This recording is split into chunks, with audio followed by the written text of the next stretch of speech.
The morning mist hung over Windsor Castle like a thin gray blanket. James Matthews adjusted his red tunic and checked his watch. 6:30 sharp. He had been a Queen's Guard for 12 years, and punctuality was more than a habit. It was a sacred duty. Walking through the castle's ancient corridors, James could hear the soft clicking of tiny claws on marble floors.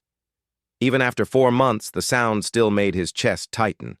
Those were the Corgis, the late Queen's beloved companions who now wandered these halls like living memories of their departed mistress. James had served Queen Elizabeth II faithfully for over a decade.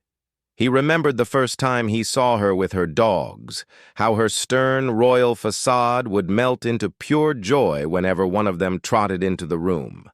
The Queen had 15 Corgis during his time of service, each one treated like precious family members. "They're not just pets, you know," the Queen had once told him during a rare moment of casual conversation.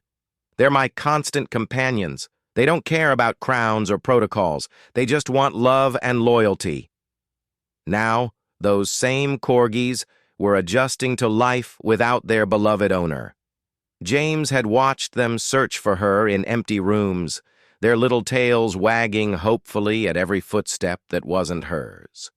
It broke something inside him that he couldn't quite name. The new Queen consort, Camilla, had a different relationship with the animals.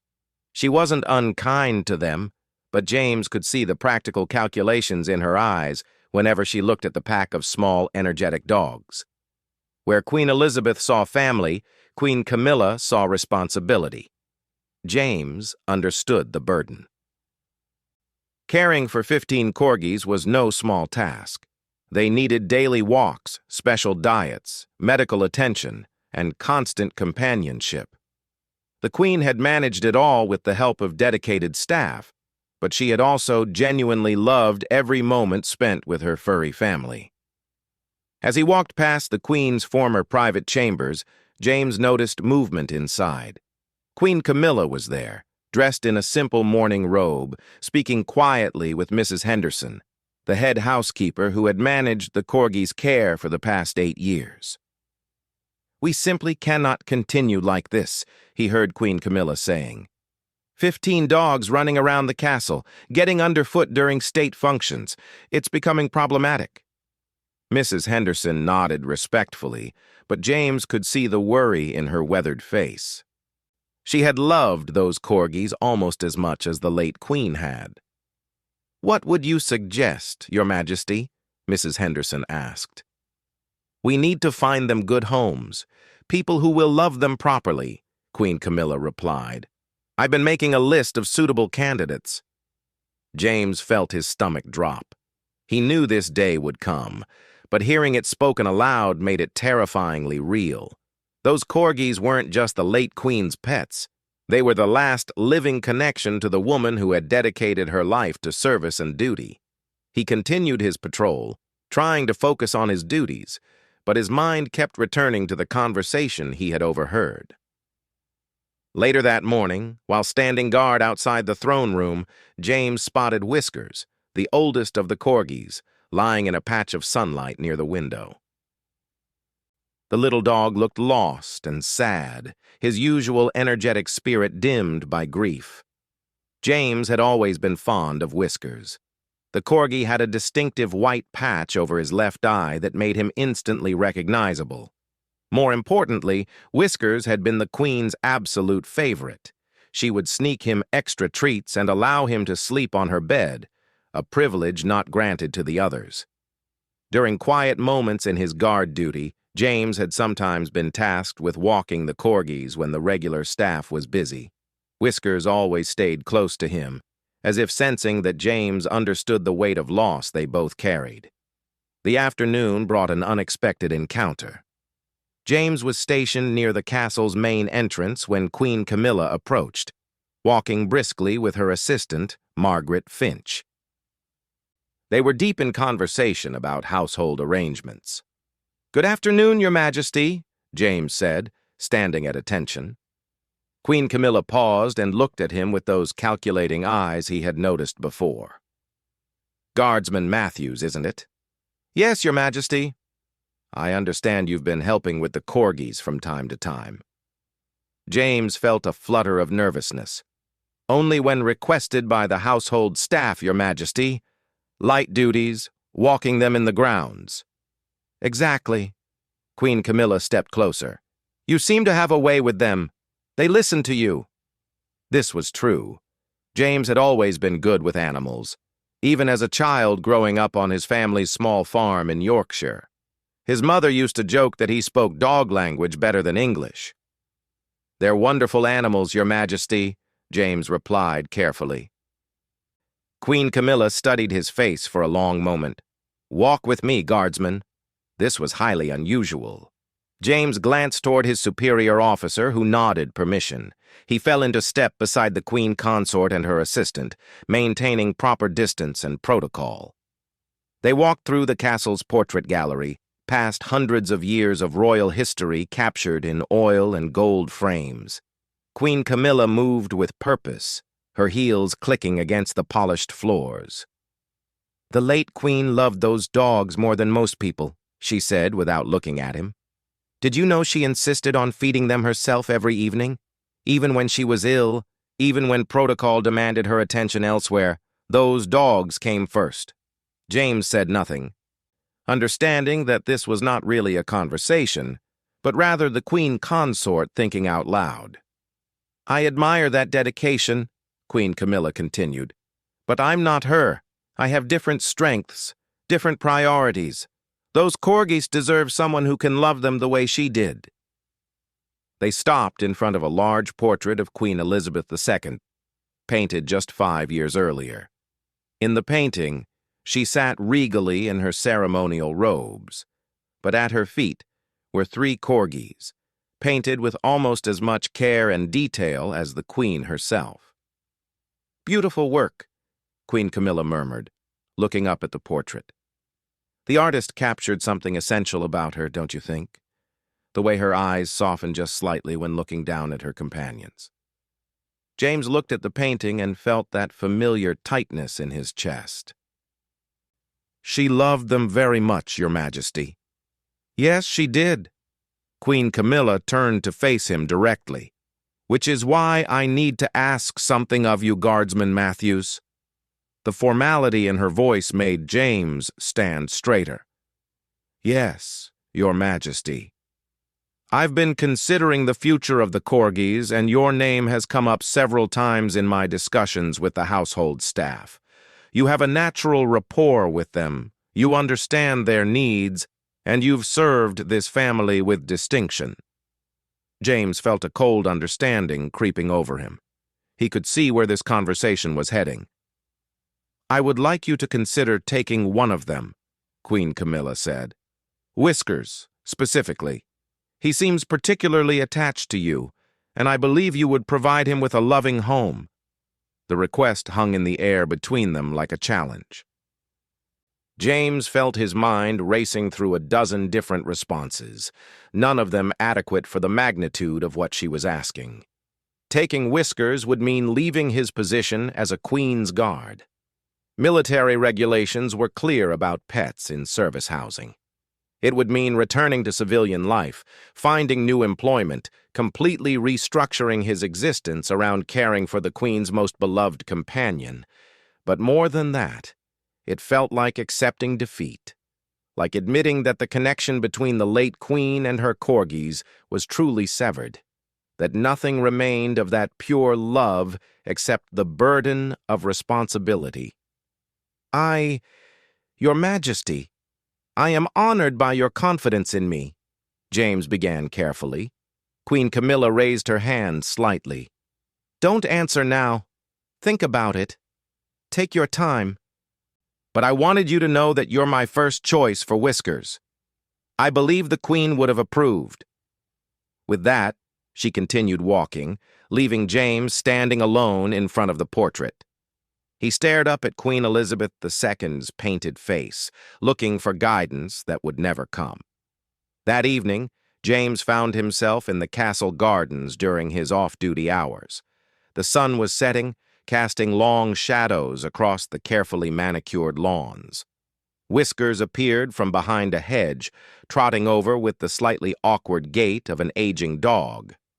James knelt down and scratched behind Whiskers' ears. The Corgi pressed against his legs, seeking comfort and warmth. "What am I going to do with you, old boy?" James whispered. Whiskers looked up at him with those intelligent brown eyes, eyes that had seen the Queen laugh and cry, had witnessed state dinners and private moments, had been present for history in the making. Taking Whiskers would mean giving up everything James had worked for in his military career. But leaving him might mean watching the last living piece of the Queen's heart get scattered to the winds.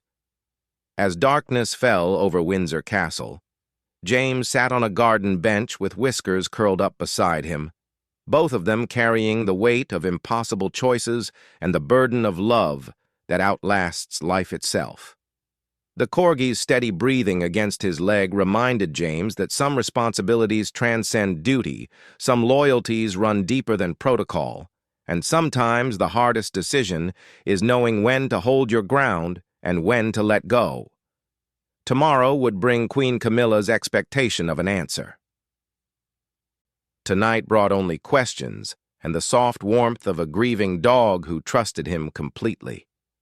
In the distance, the castle's windows glowed with warm light, but James felt the cold reality of change settling around him like the evening mist. Nothing would ever be the same again, and somehow he would have to find a way to honor both his duty and his heart. 3 days passed before Queen Camilla requested James's answer.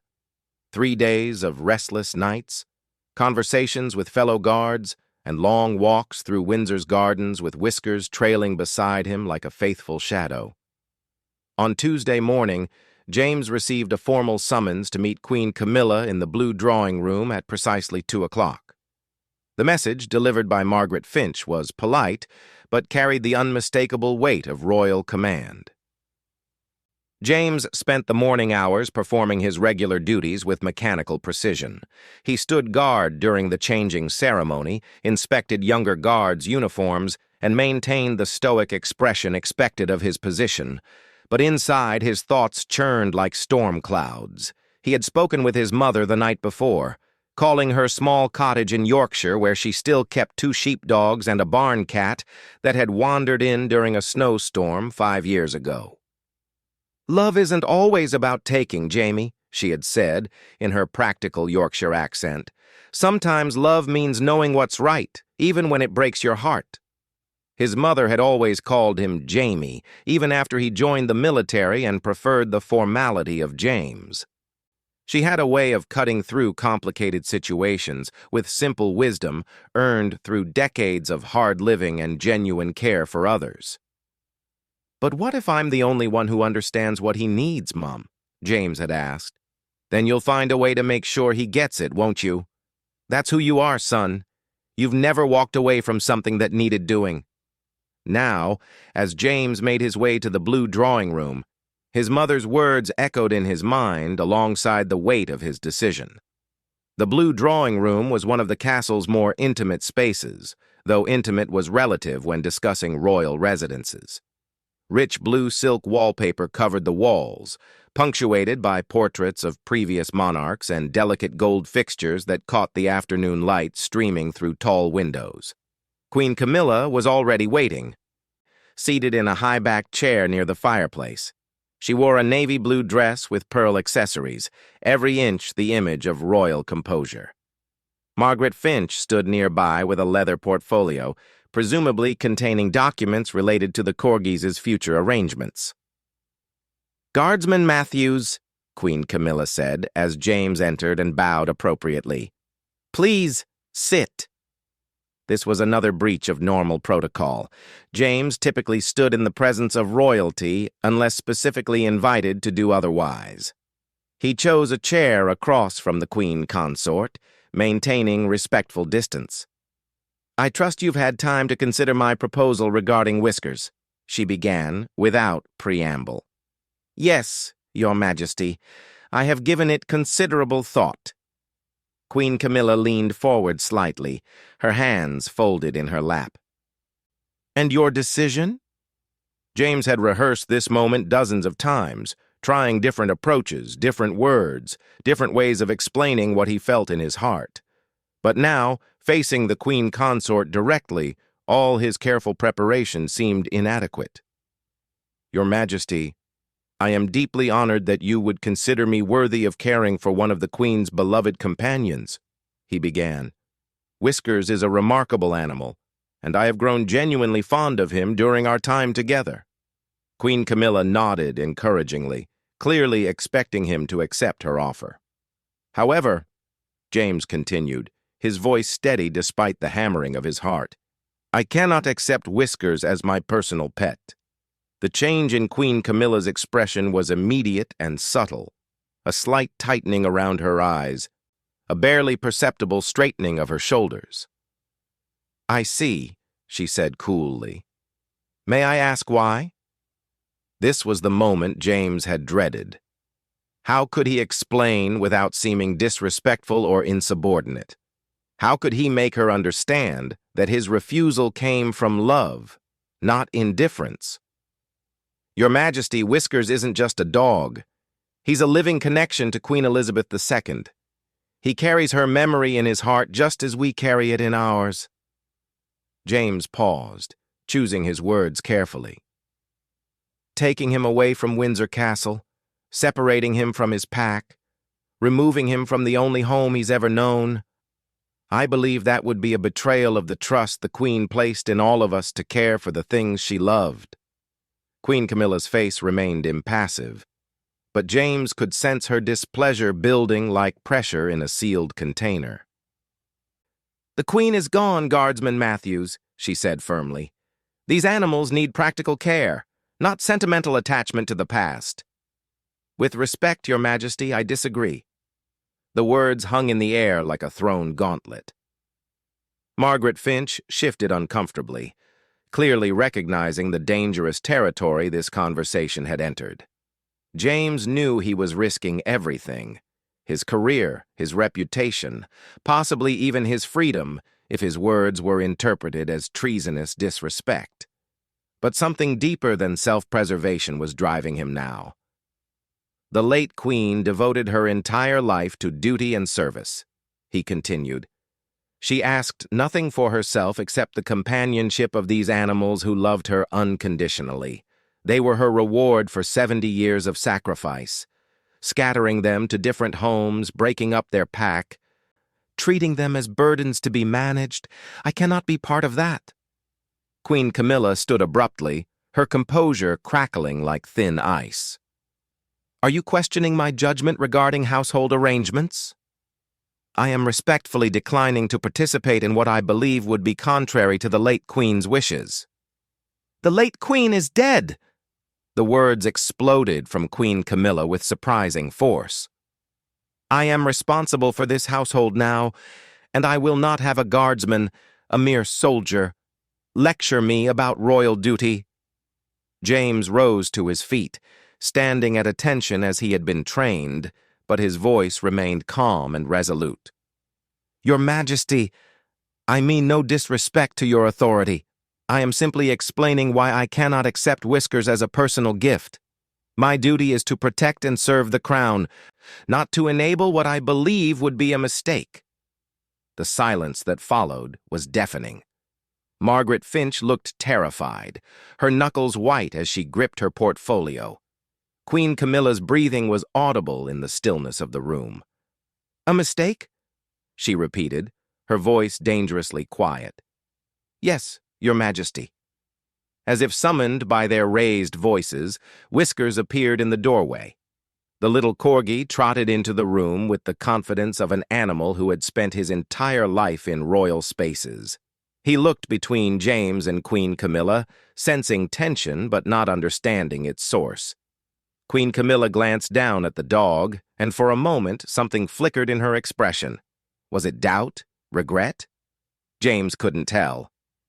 Those corgis are suffering, James said quietly, taking advantage of the momentary softening. Not from lack of food or shelter, but from grief. They're mourning their mistress just as we are. separating them, sending them to strangers, treating them as problems to be solved. That's not compassion, Your Majesty. That's abandonment.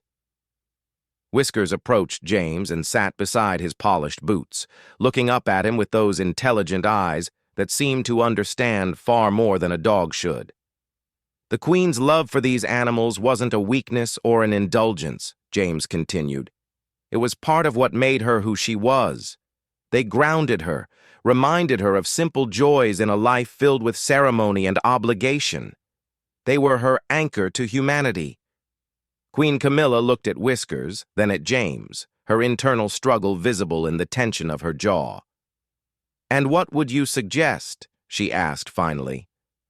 "Keep all 15 dogs running through the castle indefinitely? Turn Windsor into a kennel to honor a dead woman's sentimentality? I would suggest finding a way to honor both the Queen's memory and the practical needs of the household," James replied. "Keep some of the Corgis here where they belong. Find homes for others with people who understand their significance, not as pets, but as guardians of memory.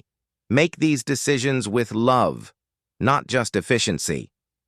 "And Whiskers?" Queen Camilla asked, though her tone had lost some of its earlier sharpness. James knelt down and gently stroked the Corgi's head. "Whiskers was her favorite.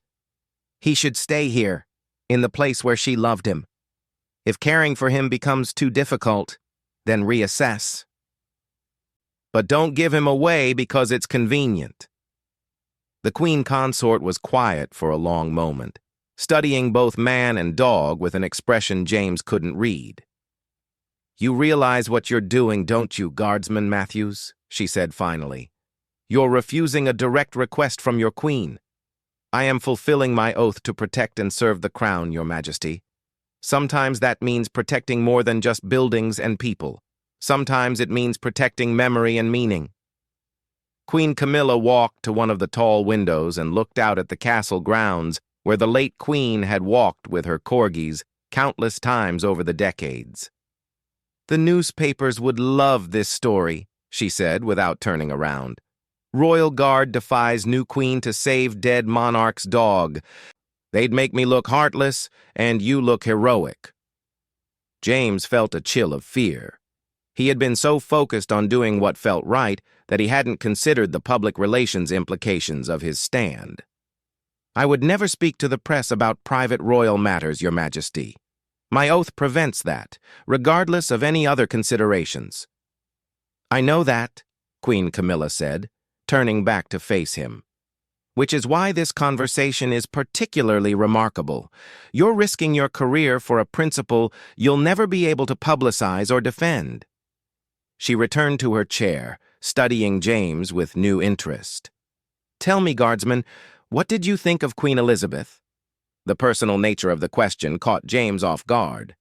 "She was extraordinary, Your Majesty. Dedicated, gracious, never asked for anything she wasn't willing to give herself."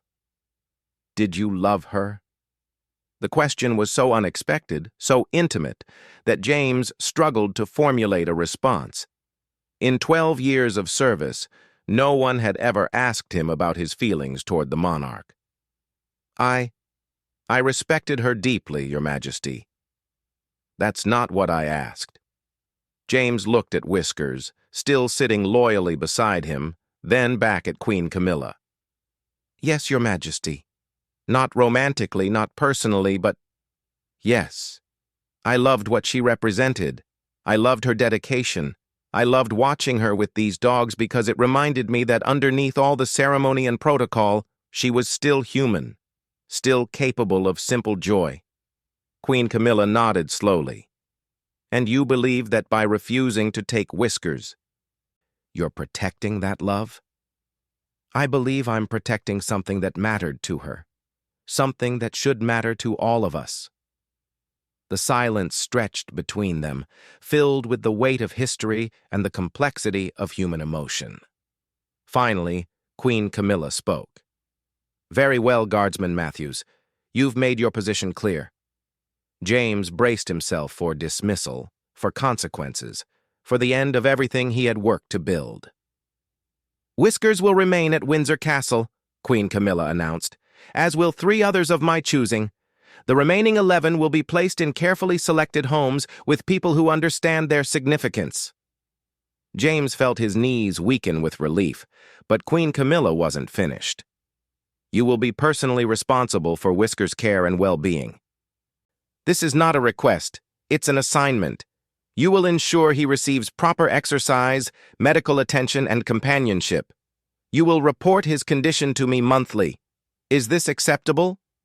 "Yes, Your Majesty, completely acceptable." Queen Camilla stood, and James immediately came to attention. "One final thing, Guardsman Matthews," she said as she prepared to leave. "Don't ever refuse a royal request again. Today I found your insubordination illuminating. Next time, I might find it treasonous." As she swept from the room with Margaret Finch hurrying behind her, James remained standing at attention until their footsteps faded. Only then did he allow himself to breathe normally again. Whiskers looked up at him and wagged his tail, blissfully unaware of the battle that had just been fought on his behalf. James knelt down and buried his face in the Corgi's soft fur, feeling the weight of responsibility and the lightness of victory in equal measure. "We did it, old boy," he whispered. "We held our ground." 2 months after the confrontation in the blue drawing room, James Matthews found himself in a routine he never could have imagined. His days now included formal guard duties alongside the very personal responsibility of caring for Whiskers and the 3 other Corgis who had been allowed to remain at Windsor Castle. The transition hadn't been simple. Military life was built on predictability and order, but dogs operated on their own mysterious schedules of need and emotion. James quickly learned that Whiskers required a morning walk before the changing of the guard ceremony, preferred his dinner at exactly 5:30, and suffered from nightmares that left him whimpering and searching through empty rooms. The other 3 remaining Corgis, Duchess, Biscuit, and Pepper, each had their own personalities and needs. Duchess, a regal female with a silver muzzle, seemed to have appointed herself pack leader in the Queen's absence. Biscuit, the youngest at only 6 years old, still possessed puppy-like energy that required careful management during state functions. Pepper, nearly as old as Whiskers, had developed arthritis that made climbing stairs difficult, but hadn't diminished his determination to follow his human companions everywhere. James discovered that caring for 4 grieving Corgis required skills never covered in military training. He learned to read their moods, to recognize when Duchess needed extra attention to maintain her leadership role, when Biscuit's hyperactivity masked anxiety, when Pepper's stubbornness was actually pain, and when Whiskers' searching behavior was intensifying. The castle staff had initially watched James's new dual role with curiosity and some skepticism. How could a Queen's Guard maintain proper military bearing while carrying dog treats in his pocket?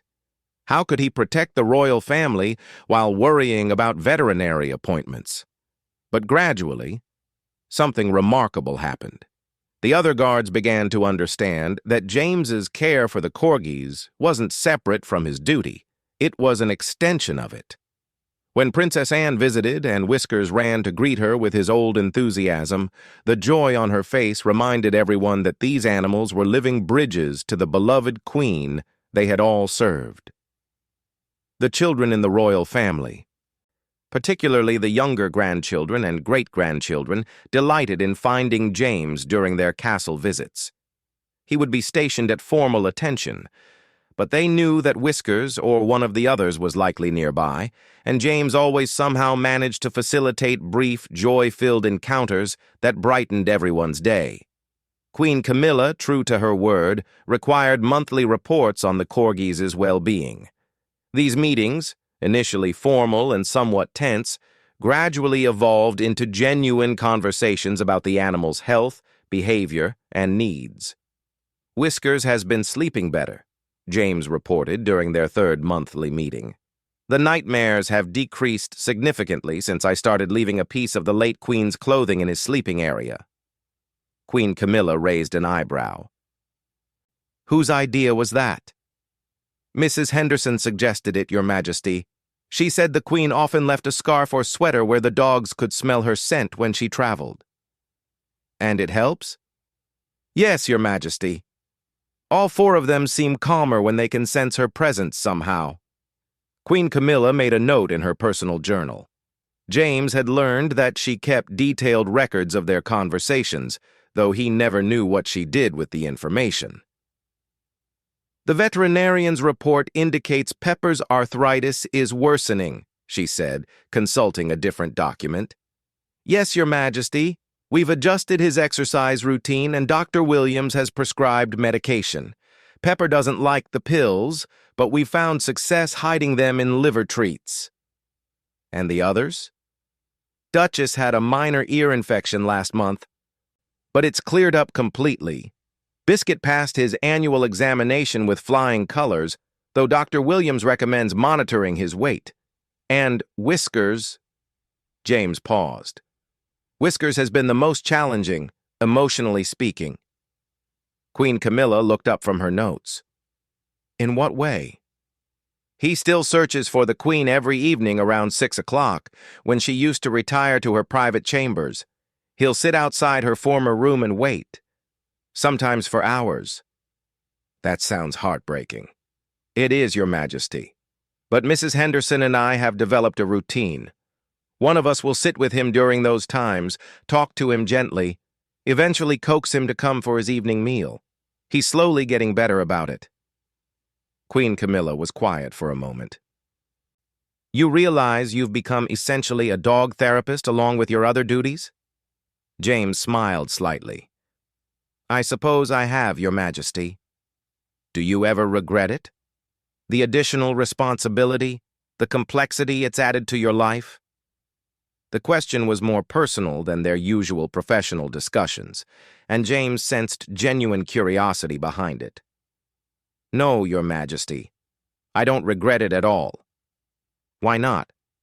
James considered his words carefully. Because taking care of them feels like taking care of something larger than myself.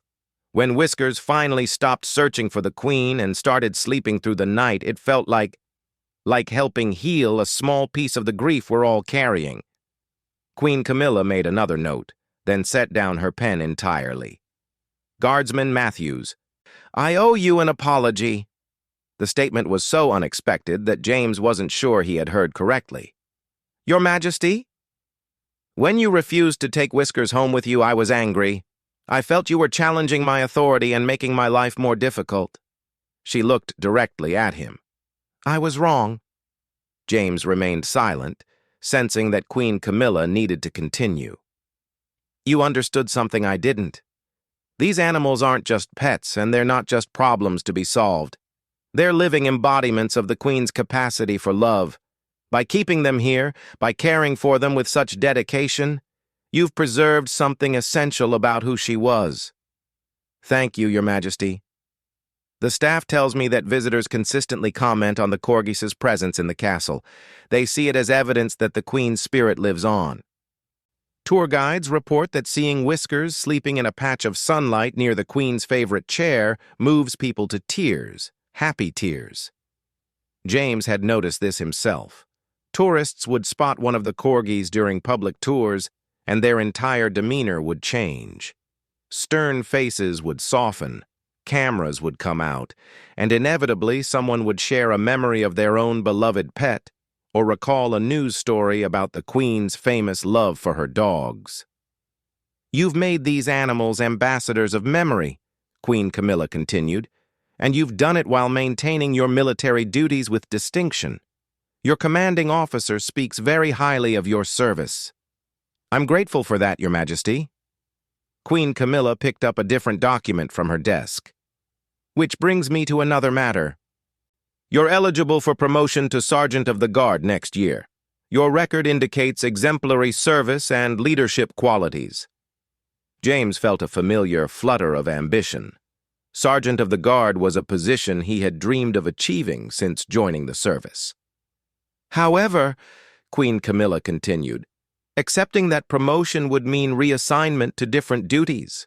less flexibility for your current responsibilities with the Corgis. The implication hung in the air between them. James would have to choose between career advancement and continued care for the animals. "I see," James said quietly. "What would you choose if forced to decide?" James thought about Whisker's trusting brown eyes, about Duchess's dignified leadership, about Biscuit's joyful energy, about Pepper's determined loyalty despite his aching joints. He thought about the late Queen's voice saying that her dogs didn't care about crowns or protocols. They just wanted love and loyalty. "I would choose to stay with them, Your Majesty." Queen Camilla smiled, a genuine expression of warmth that transformed her face entirely. "I thought you might, which is why I've spoken with your commanding officer about creating a new position, Senior Guardian of Royal Companions. Same pay grade as Sergeant, same prestige, but with specific responsibilities for the care and protection of the remaining Corgis." James felt his breath catch. "Your Majesty? The position would be yours, if you want it. Official recognition for what you're already doing, with the resources and authority to do it properly." Yes, Your Majesty. I would be honored." "Excellent. Margaret will provide you with the official paperwork. Your appointment will be announced next month." As Queen Camilla gathered her documents, James felt a sense of completion he hadn't expected. His defiance in this very room 2 months ago had led not to punishment, but to purpose. "One last thing," Queen Camilla said as she prepared to leave. "The Queen Consort's official schedule includes a new weekly appointment, Tuesday afternoons with the Royal Companions and their guardian." James looked confused. "Your Majesty?" "I've decided to spend time with them each week, get to know them properly, learn what made them so special to the Queen." She paused at the door. "You'll need to teach me how to properly scratch behind Whisker's ears. He seems to have very specific preferences." After Queen Camilla left, James made his way to the gardens where the 4 Corgis were enjoying their afternoon exercise. They spotted him immediately and trotted over with varying degrees of enthusiasm and dignity. Whiskers reached him first, tail wagging, no longer the lost and grieving animal James had encountered months ago. The little dog had found new purpose, too, serving as unofficial ambassador to visitors while maintaining his role as guardian of the Queen's memory. James knelt down and was immediately surrounded by 4 small, warm bodies seeking attention and affection. As he scratched ears and dispensed treats from his pocket, he reflected on the unexpected journey that had brought them all to this moment. He had joined the Queen's Guard to serve his country and honor his monarch. He never imagined that service would include learning to read the emotions of grieving Corgis, or that holding his ground in defense of 4 small dogs would become one of the most important stands of his life. That evening, as James completed his final patrol of the day, he walked past the Queen's former private chambers. Whiskers was there, as he sometimes still was, sitting quietly in the doorway. But tonight was different. Tonight, Whiskers wasn't searching or waiting. He was simply remembering, and there was peace in his stillness. James sat down beside him, and together they shared a moment of quiet communion with the past and acceptance of the future. The Queen was gone, but her capacity for love lived on in the loyalty of her animals and the dedication of those who understood that some responsibilities transcend duty. Some loyalties run deeper than protocol, and sometimes the smallest acts of defiance create the most profound changes. In the distance, the lights of Windsor Castle glowed against the evening sky, sheltering within its ancient walls the continuing story of love, loss, and the remarkable resilience of both human and canine hearts. Whiskers leaned against James's leg, warm and content, a living testament to the truth that holding your ground sometimes means standing still, and sometimes it means moving forward, but it always means staying faithful to what matters most. The next morning would bring new duties, new challenges, and new opportunities to serve both crown and memory. But tonight brought peace, and the quiet satisfaction of a promise kept to a queen who had devoted her life to duty and asked for nothing in return except the simple, unconditional love of 4 small dogs who would never forget her.